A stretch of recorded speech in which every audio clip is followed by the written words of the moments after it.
London.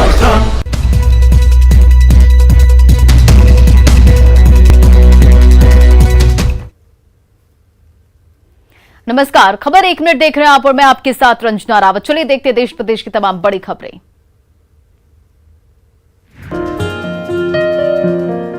Chhath महापर्व में आज अस्ताचलगाह में सूर्य को अर्घ्य दिया जाएगा।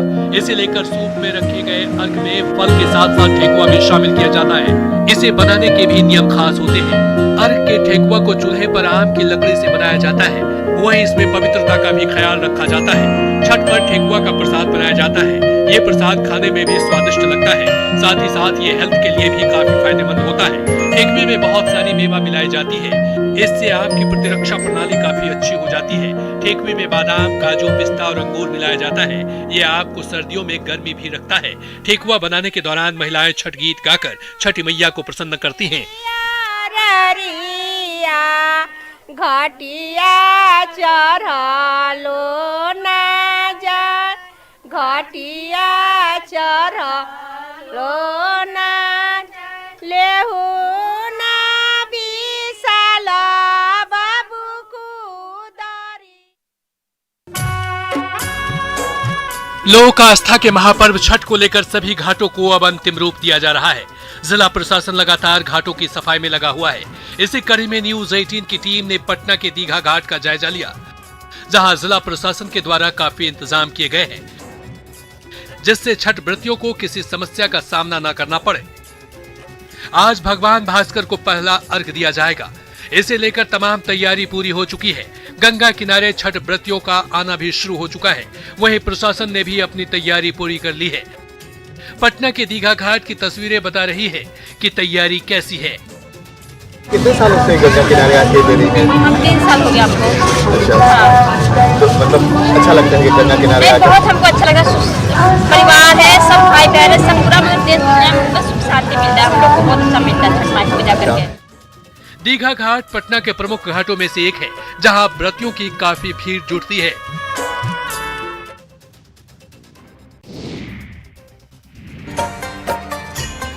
छठ पर्व के मौके पर हर तरफ साफ सफाई का खास ख्याल रखा जा रहा है।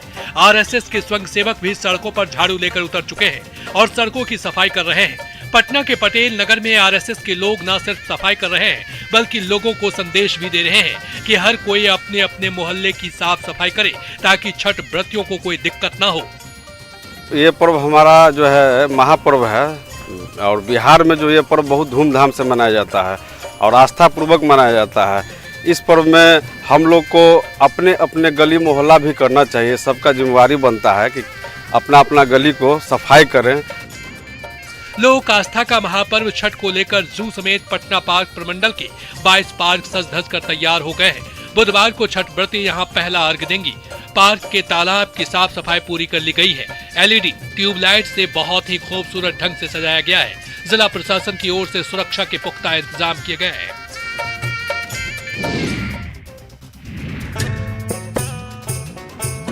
समस्तीपुर नगर निगम और स्थानीय लोगों के सहयोग से बूढ़ी गंडक के अलग अलग घाटों की साफ सफाई और रोशनी की व्यवस्था को अंतिम रूप दिया जा रहा है। जिला प्रशासन ने खतरनाक घाटों पर नहीं जाने की लोगों से अपील की है। समस्तीपुर में लोक आस्था और सूर्योपासना का 4 दिवसीय महापर्व छठ के दूसरे दिन मंगलवार को खरना के साथ धूमधाम से मनाई गई। महापर्व को लेकर चारों तरफ उन्मय उत्साह का माहौल देखा जा रहा है। इसको लेकर स्वयंसेवी संगठन और स्थानीय मोहल्ला वासियों ने बलान नदी के विभिन्न घाट, पोखरों, जलाशयों की साफ सफाई एवं साज सज्जा करते हुए रंग बिरंगी चमकीली लाइट से सजाए हैं। सभी जगहों पर लगाए गए लाइट शाम में अपनी छटा बिखेर रही है। वहीं सभी जगहों पर प्रसिद्ध लोक गायिका शारदा सिन्हा के चर्चित छठ गीतों से वातावरण गुंजायमान हो रहा है। शाम में पहला अर्घ्य होना है, जिसको लेकर माहौल उत्सवमय है।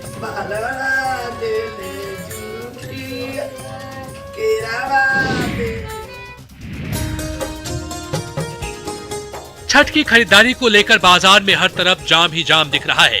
3 दिन से जाम इतना जबरदस्त लग रहा है कि लोगों का पैदल चलना मुश्किल है। छठ पर्व में इस्तेमाल होने वाले विभिन्न किस्म के फल, गन्ना, संतरा के ठेलों ने सड़क को और संकीर्ण बना रखा है। मुंगेर में छठ पर्व को लेकर पिछले 3 दिनों से शहर के बाजारों में काफी भीड़ लगी है, जहां लोग पूजन सामग्री समेत फल और फूल की खरीदारी कर रहे हैं। वहीं जिले के गंगापार क्षेत्र से भी व्रतियां नाव पर बैठकर शहर के बाजार में पूजा को लेकर सामान खरीदने पहुंच रही हैं। आज छठ का 30वां दिन है। आज संध्या डूबते हुए सूरज को अर्घ दिया जाएगा। आप देख सकते हैं उसको लेके जिले में कई घाट हैं, उसमें से एक घाट है मसूमात तालाब घाट, जिसको काफी ही खूबसूरत ढंग से सजाया गया है।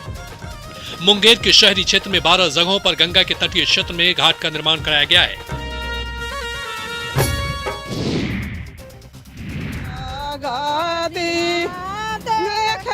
लोक आस्था का महापर्व छठ को लेकर बक्सर का राम रेखा घाट बिल्कुल छठमय हो गया है।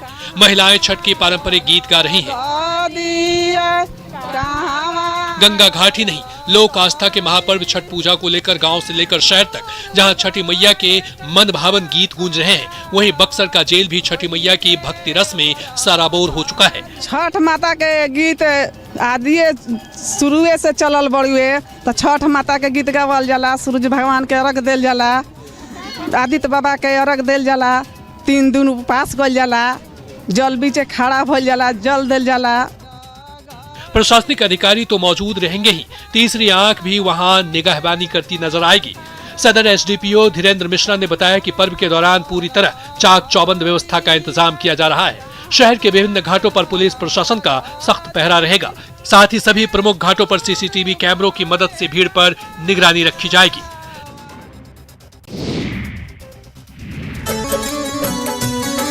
कोडरमा में ब्रिटिश जमाने में खोदा गया तालाब अब ऐतिहासिक धरोहर बन गया है। करीब 100 साल पहले क्रिश्चियन माइका इंडस्ट्री की ओर से अभ्रक के लिए यहां खदान खोदा गया था। कंपनी का काम तो काफी पहले सिमट गया, लेकिन यह खदान आज शिवसागर तालाब के रूप में आस्था का केंद्र बनकर उभरा है। डोमचांच क्षेत्र के शिवसागर में हजारों की संख्या में लोग छठ पूजा करने पहुंचते हैं। पिछले लगभग 32 सालों से यहां हर साल छठ के अवसर पर भगवान भास्कर की प्रतिमा स्थापित की जाती है। छठ के दौरान यहां 5 दिनों तक मेला भी लगता है।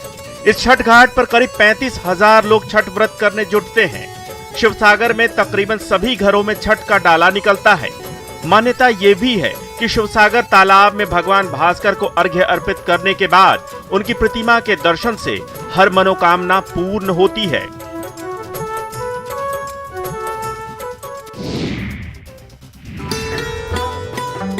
साड़ी हो या सूप हो या डाला, सब पर मधुबनी पेंटिंग की ऐसी कलाकारी हो रही है कि जो भी देख रहा है देखता ही रह जा रहा है। शानदार चित्रकारी से सराबोर इन सामानों की तस्वीरें बिहार की राजधानी पटना से आई है। यहाँ छठ पूजा के लिए जो भी सामान बिक्री के लिए रखे गए हैं, उन्हें मधुबनी पेंटिंग से सजाया गया है। छठ पूजा के इन सामानों में साड़ी, सूप, डाला, टी शर्ट के साथ साथ कई और चीजें शामिल हैं। खास बात ये कि इनका ये सामान बिहार के बाहर मुंबई और पुणे के साथ साथ ऑस्ट्रेलिया समेत कई और देशों को भी भेजा जा रहा है। मधुबनी पेंटिंग में सामान्य तौर पर प्राकृतिक चीजों का चित्रण रहता है, जैसे पेड़ पौधे, फूल, जीव जंतु को चित्र में उतारा जाता है। पेंटिंग को बनाते हुए गहरे रंग का इस्तेमाल अधिक किया जाता है और ये रंग भी प्राकृतिक होते हैं। हल्दी, गोबर, फूल, नील आदि का प्रयोग रंग को बनाने में किया जाता है।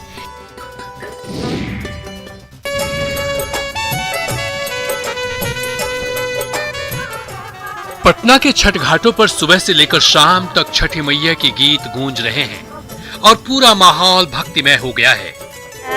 कोड़िया के काय अंधरा के आखा दिया, कोड़िया के जोड़े सुखवा ले बरती पुकार रही है, जोड़े पलटवा ले बरती पुकार रही। घर से गंगा घाट तक के सफर के दौरान रास्ते भर छठ व्रती छठी मैया के गीत गुनगुनाते रहते हैं और गंगा में डुबकी लगाने के बाद जब वापस घर लौटते हैं तब भी छठी मैया से परिवार और समाज की उन्नति की प्रार्थना करते रहते हैं। अरे उगलन सूरुजा देवा झाकी झूठी। छठ महापर्व पर धर्म और समुदाय की दीवार टूटती नजर आ रही है। छठी मैया ने मुंहमांगी मुराद पूरी की तो भक्ति भाव में डूबी मुस्लिम महिलाएं भी महापर्व के आयोजन में जोर शोर से जुट गईं। ये तस्वीरें मुजफ्फरपुर के मछी गांव की है। छठी मैया ने बिटिया रोशनी खातून की मन्नत पूरी की तो मां पांचों खातून घर घर दस्तक देने लगी। दान में मिले इन्हीं पैसों से वो छठी मैया का व्रत करेंगी और समाज और परिवार की भलाई की कामना करेंगी।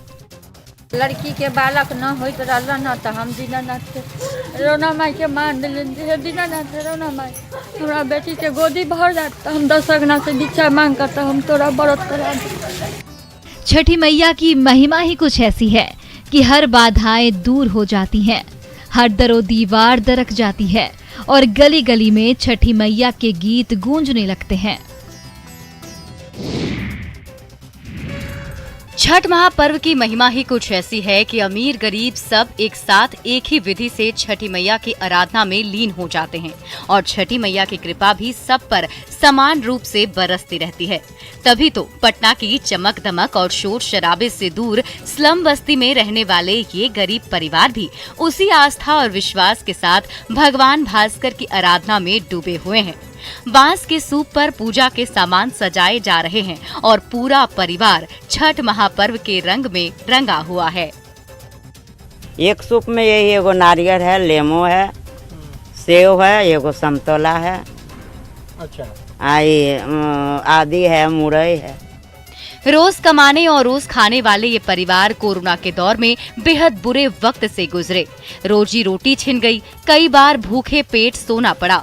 लेकिन जब से छठ महापर्व की रौनक बिखेरने लगी तब से स्लम बस्तियों में रहने वाले गरीब परिवार उत्साह से भर गए।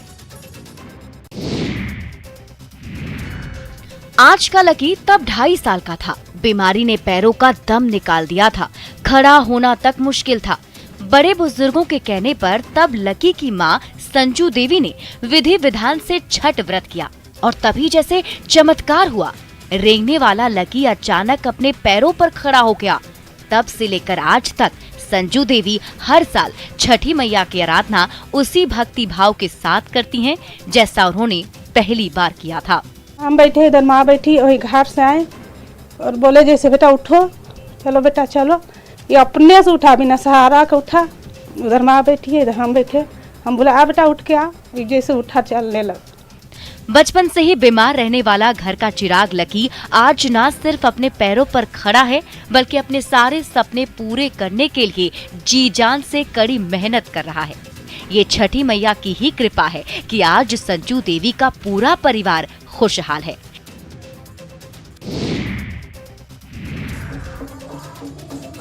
छठ को लेकर कई तरह की लोकगीतियां हैं। माना जाता है कि महापर्व छठ का मुंगेर से सीधा जुड़ाव रहा है। कहा जाता है कि छठ की शुरुआत मुंगेर से ही हुई थी। लंका से लौटने के बाद माता सीता ने यहाँ छठ व्रत किया था। उसके बाद से ही देश के अन्य हिस्सों में यह पर्व मनाया जाने लगा। रामायण में इस तथ्य का उल्लेख मिलता है। इसके प्रमाण आज भी वहाँ माता सीता के पवित्र चरण चिन्ह मौजूद हैं। वाल्मीकि रामायण के अनुसार जब भगवान राम वनवास के लिए निकले थे तब वे मां सीता और लक्ष्मण के साथ स्थानीय मुद्रल ऋषि के आश्रम गए थे।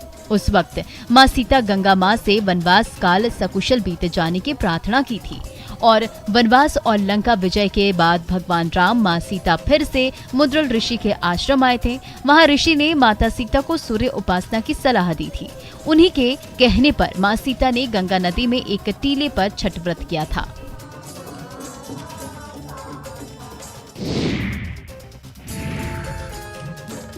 छठ वैसे तो नदी, तालाब या घर में भी लोग करते हैं, लेकिन कई लोग होते हैं जो सूर्य मंदिर पहुंचकर आस्था के इस पर्व को मनाते हैं। गढ़वा स्थित सूर्य मंदिर में भी छठ के दौरान भीड़ लगती है।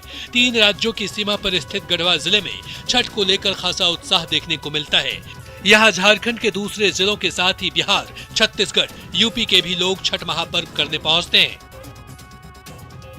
यहाँ सूर्य मंदिर की काफी महिमा है।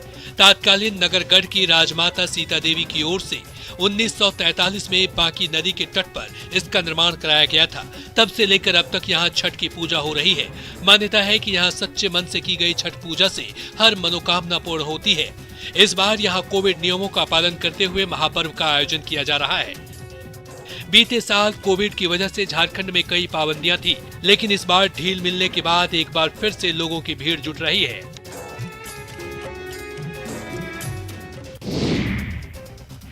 झारखंड की उपराजधानी कहे जाने वाले दुमका में 100% टीकाकरण के लिए स्वास्थ्य विभाग ने अपना पूरा जोर लगा दिया। कोरोना को शिकस्त देने के उद्देश्य से चलाए जा रहे इस अभियान का मकसद है पूर्ण टीकाकरण और सबसे अच्छी बात यह है कि स्वास्थ्य विभाग के इस मुहिम में स्थानीय लोग भी जमकर सहयोग कर रहे हैं।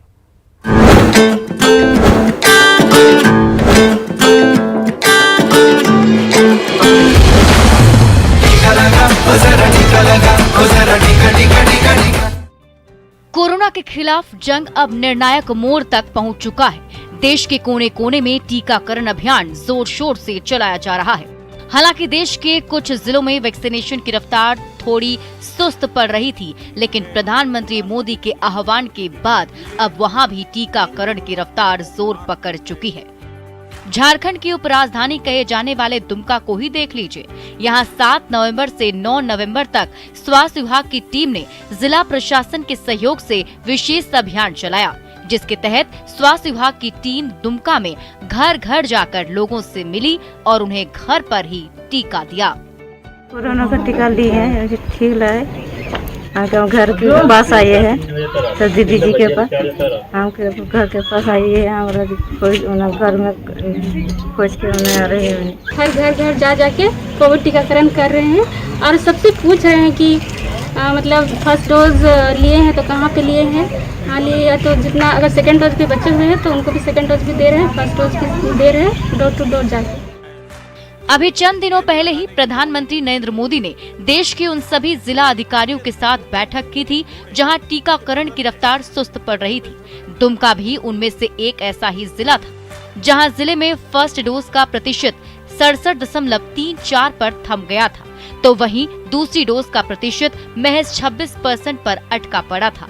लेकिन जब स्वास्थ्य विभाग की टीम हर घर दस्तक कार्यक्रम के तहत घर घर जाकर लोगों का टीकाकरण करने निकली तो हालात बेहतर होते दिख रहे हैं।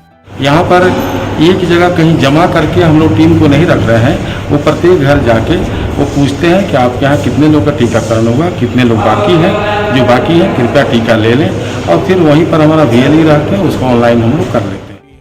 प्रधानमंत्री नरेंद्र मोदी के निर्देश का असर जाहिर तौर पर दुमका में दिख रहा है, जिसके लिए भारत सरकार के स्वास्थ्य मंत्री मनसुख मांडविया ने दुमका जिला प्रशासन को बधाई भी दी। उम्मीद है दुमका की राह चलकर दूसरे जिले में भी टीकाकरण गति पकड़ेगा और देश जल्द ही संपूर्ण टीकाकरण का लक्ष्य हासिल करेगा।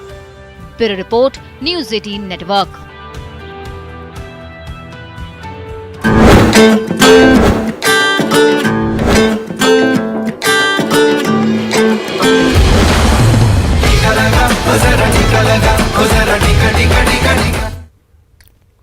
आजादी के अमृत महोत्सव के साथ ही देश में दूध क्रांति लाने वाले अमूल ब्रांड भी अपनी 75वीं सालगिरह का जश्न मना रहा है। इस मौके पर आगे आपको बताते हैं कि अमूल ने समय समय पर अपनी बात देश विदेश में कैसे पूरी कामयाबी के साथ पहुंचाई। अमूल ने अनूठे अंदाज में अपने प्रोडक्ट्स की जानकारी लोगों तक पहुंचाई। अमूल का हर विज्ञापन एक कहानी कहता है। अमूल की कोशिश रहती है कि अपनी बात निराले और दिलचस्प अंदाज में आप तक पहुंचाए। और आइए देखते हैं कि अमूल की एक अमूल्य कहानी।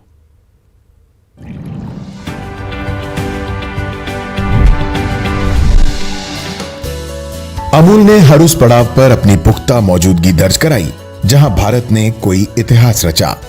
भारत में 1 जुलाई 2017 से एक देश एक टैक्स यानी GST लागू किया गया। अमूल ने 2017 के विज्ञापन में अपने डाइजेस्टिव होने का संदेश कुछ इस तरह लिखा, इजी टू डाइजेस्ट। GST का फुल फॉर्म भी लिखा गया, गुड सर्विस एट टेबल।